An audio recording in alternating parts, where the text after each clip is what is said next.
आमचे एक फ्रेंड आहेत, त्यांचं अचानकच आमच्याकडे एक दिवस येण्याचं ठरलं आणि त्यांना चिकन आवडत नाही म्हणून मटण करायचं ठरलं.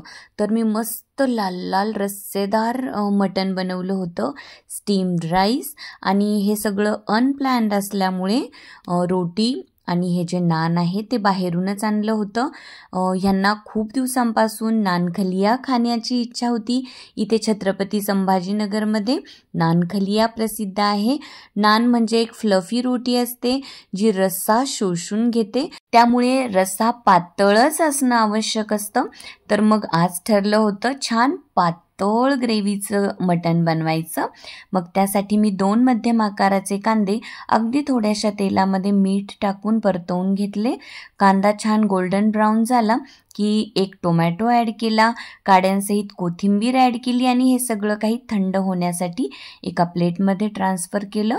2 टेबलस्पून एवढं खोबरं ब्राऊन कलरचं होईपर्यंत भाजून घेतलं. खोबरं मी ड्राय रोस्ट केलं होतं. त्यात अंगचंच तेल असतं, त्यामुळे मी खोबरं भाजण्यासाठी तेल वापरत नाही. नंतर 1 टेबलस्पून एवढी रोस्टेड चणा डाळ ॲड केली आणि 1 टेबलस्पून एवढ्या मेलन सीड्स म्हणजे मगज हलकेसं भाजून घेतलं आणि मसाल्यामध्ये ॲड केलं. सगळं काही थंड झालं की त्याची पाणी टाकून मस्त पेस्ट बनवून घेतली. तोपर्यंत मी मटण शिजण्यासाठी तयारी केली. त्यासाठी अगदी थोड्याशा तेलामध्ये ठेचलेला लसूण आणि 1 छोटा कांदा कट करून ॲड केला, तो परतवून घेतला. नंतर स्वच्छ धुतलेलं 1 किलो एवढं मटण ॲड केलं. हळद, कट केलेली कोथिंबीर आणि चवीपुरतं मीठ ॲड करून सगळं काही छान परतवून घेतलं.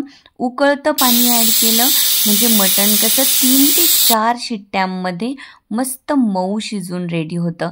तोपर्यंत आमच्या चौघांसाठी मस्त छान झक्कास अशी कॉफी तयार केली. सगळ्यांनी कॉफी एन्जॉय केली आणि माझं गप्पा मारता मारता कुकिंग सुरू होतं. मग एका पॅनमध्ये मी जवळजवळ 1.5 टेबलस्पून एवढं तेल गरम करून घेतलं. तयार केलेली पेस्ट ह्यामध्ये ॲड केली. 1 मोठा चमचा एवढी अद्रक लसूणची पेस्ट ॲड करून सगळं काही अगदी व्यवस्थित परतवून घेतलं.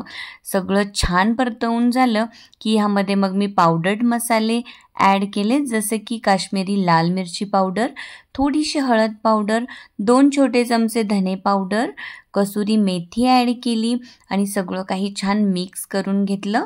नंतर 2 छोटे चमचे एवढा मी होममेड गरम मसाला देखील ॲड केला होता, तो देखील ह्यामध्ये अगदी व्यवस्थित मिक्स केला आणि परतवून घेतला. मसाले जळू नयेत म्हणून थोडंसं पाणी ॲड केलं आणि मसाले छान झाकण ठेवून मस्त शिजू दिले. तोपर्यंत मटण देखील शिजून रेडी होतं. मटण चेक केलं तर मस्त शिजलेलं होतं. मग मी सर्वांना मटण आणि हे सूप सर्व केलं. हे बघा, आपली ही ग्रेव्ही देखील छान एकदम मस्त शिजलेली आहे. नंतर ह्यामध्ये मी कट केलेली कोथिंबीर ॲड केली आणि कोथिंबीर देखील व्यवस्थित मिक्स करून घेतली. मटण शिजून रेडी होतं. हे सगळं व्यवस्थित परतलं गेलं की ह्यामध्ये मग मी शिजलेलं मटण ॲड केलं. सर्वांना मटण आणि ह्याचं हे सूप सर्व केलं. एवढी टेस्ट आवडली ना ह्याची, सगळे एकदम खुश झालेत आणि पुन्हा पुन्हा घेऊन आम्ही हे सूप पिलो सगळ्यांनीच आणि खूपच एन्जॉय केलं. गप्पा मारता मारता सूप एन्जॉय करण्याची मज्जाच वेगळी आली. आणि बघा, नंतर यामध्ये मी उकळतं पाणी ॲड केलं आणि सगळं काही व्यवस्थित मिक्स करून घेतलं. व्यवस्थित उकळी येऊ दिली, झाकण ठेवून छान पुन्हा उकळू दिलं आणि ग्रेव्ही सेट झाल्यानंतर बघा केवढं मस्त दिसतंय हे लाल लाल मटण, किंवा याला तुम्ही खलियासुद्धा म्हणू शकतात. हे नान खलिया जे आज बनलं होतं ना, तर त्याची मज्जाच काही वेगळी होती. मग त्या दोघांनी त्यांच्यासाठी नान आणलं होतं, पण आम्ही दोघी मात्र रोटीच खाणार होतो.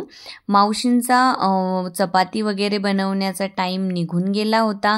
यांचा खूपच अचानक प्लॅन झाल्यामुळे आम्ही रोटी बाहेरूनच आणायचं ठरवलं होतं. आणि इथे बघा, स्टीम्ड राईस रेडी आहे आणि नान खलिया देखील रेडी आहे.